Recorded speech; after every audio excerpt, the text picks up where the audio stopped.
Hello, my dear students. Good morning to all. Welcome back to Maths online class. So, we were discussing on the topic angles and we completed right and straight angles. And also, we connected this concept with the revolution. Then, we solved some problems on that day. Today, we can discuss on the rest of the angles. What is remaining? Acute angles, obtuse angles, and reflex angles. So, we are going to see what are these angles. First one. Here, the hands of a clock have made an angle, isn't it? This is a long hand and this is a small hand. So, here an angle is formed. Can you look the mouth of this angle? Next, I will show you one more picture. Here, this object is also forming an angle here. You know that an angle is formed when two arms intersect at a common vertex. Here, this is one arm and this is another arm. So, here is also an angle is formed. What type of angles are they? You can see these angles are less than 90 degree, isn't it? That means the angles are less than a right angle.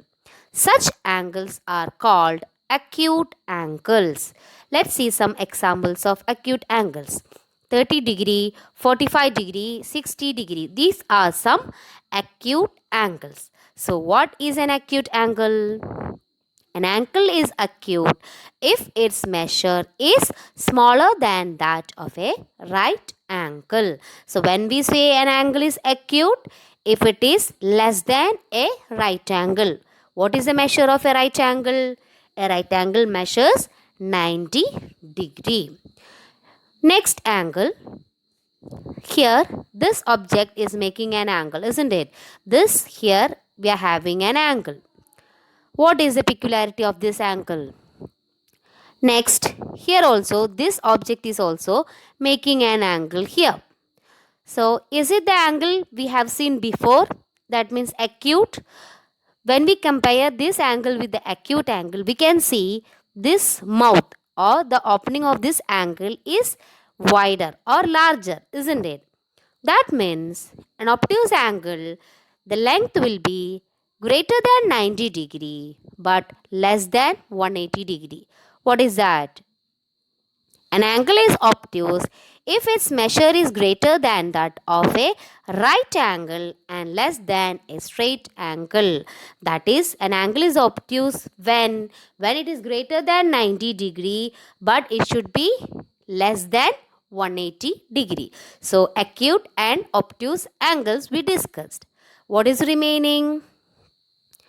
What is this? This is a pizza, isn't it? Here we are not considering this portion, but we are considering the larger angle, this angle.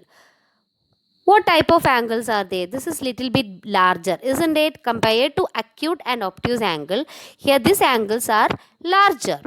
Similarly, the hands of the clock is making an angle here and here also. So we are considering the angle formed here. Here also the angle length is larger. So what is this type of angles called? This type of angles are called reflex angles. So what is reflex angle? An angle whose measure is larger than a straight angle and less than 360 degree is called reflex angle. So what is it?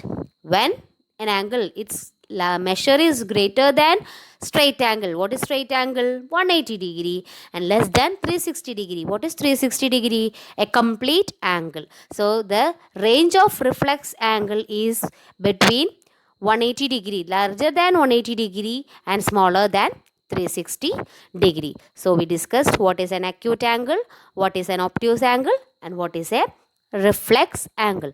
So altogether how many angles we studied? Straight angle, right angle, acute angle, obtuse angle. Now we are connecting this concept with the revolution. Straight angle, you know, it's a half of revolution. Right angle also we discussed, it is 1/4 of a revolution. Now what will be acute angle? Acute angle is less than 90 degree. What is for 90 degree? 1 by 4 revolution, isn't it? So acute angle will be what? Less than 1/4 of a revolution. Instead of 90 degree, we are writing 1/4 of a revolution. So acute angle is less than 1/4 of a revolution. Now, obtuse angle. What is obtuse angle?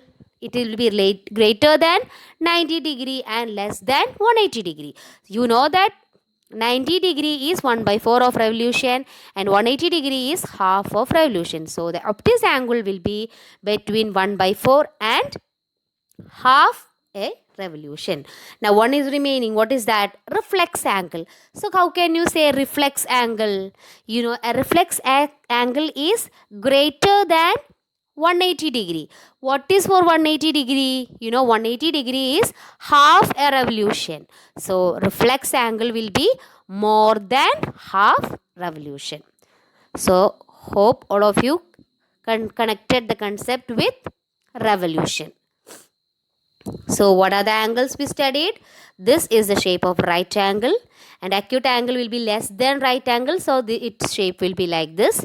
Obtuse angles are greater than 90 degrees, so it will be coming like this. Then straight angle, it is a 180 degree measure.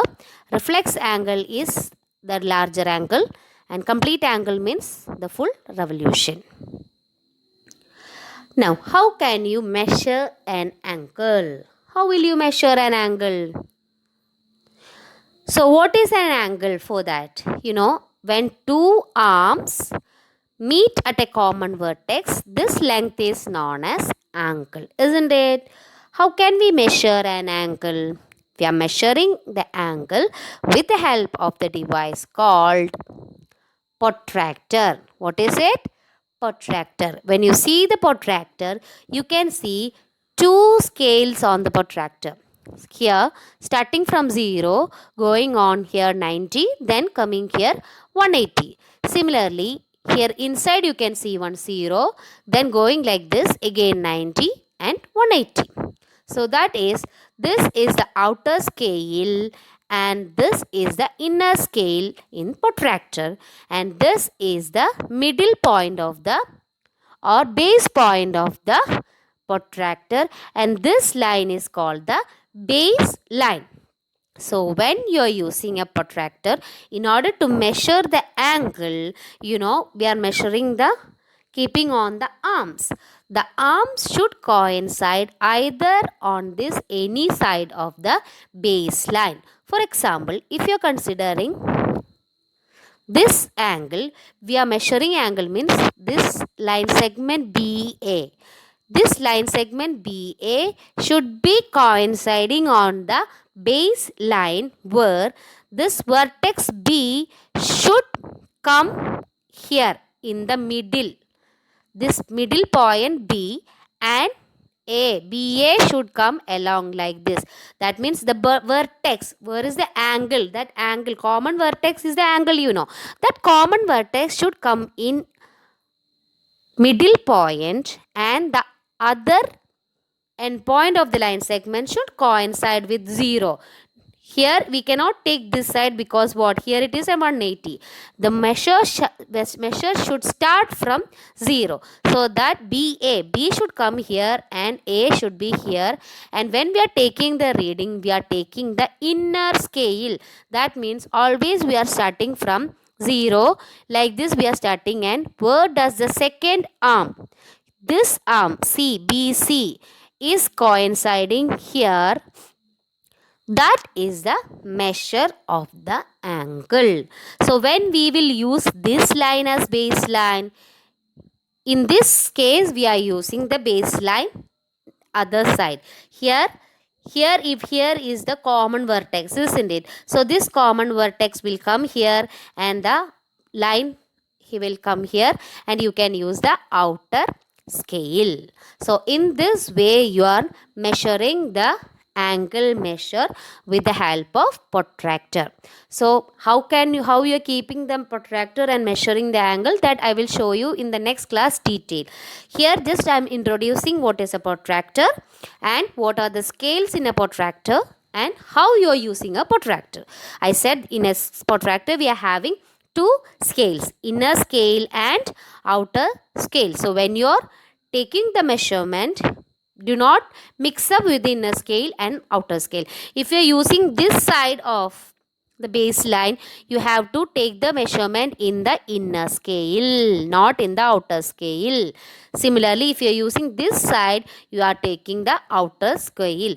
And when you are measuring this angle and writing the angle measure, the concept of acute, obtuse and right angle should be there in your mind. You know how acute angles will be, the mouth of that angle when it is acute. You know how an obtuse angle look, and also right angle, the shape of a right angle. So these figure should be there in your mind. According to that, when you are getting a measurement, you can compare. If it is an acute angle, that means from 1 degree to 89 degree, in between all the angles are acute angles. So these angles, when they are coming, they should have a shape of acute angles, isn't it? So that means they should be less than 90 degree angle, that means that right angle.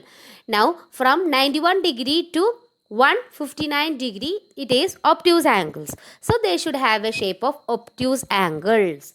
So that means they are larger than 90 degrees. So the shape should come in that way. In this way, you have to measure the angles and mark. How to measure using protractor and all, I will give you in the next video. This just I am introducing protractor and the scale to you. So in today's class, we discussed about acute angles, obtuse angles, reflex angles, and how we are measuring the angles. Hope all of you understood today's class. What is acute angle, what is obtuse angle, what is reflex angle? This you have to connect it with revolution. That means what is half revolution, what is 1/4 of revolution, where does reflex angle comes. That connection, that maths are following, that should be very clear to you. Copy down the notes given to you and attend the test paper. We'll meet with the next concept of this chapter in the next video, along with how to use protractor and measure the angles.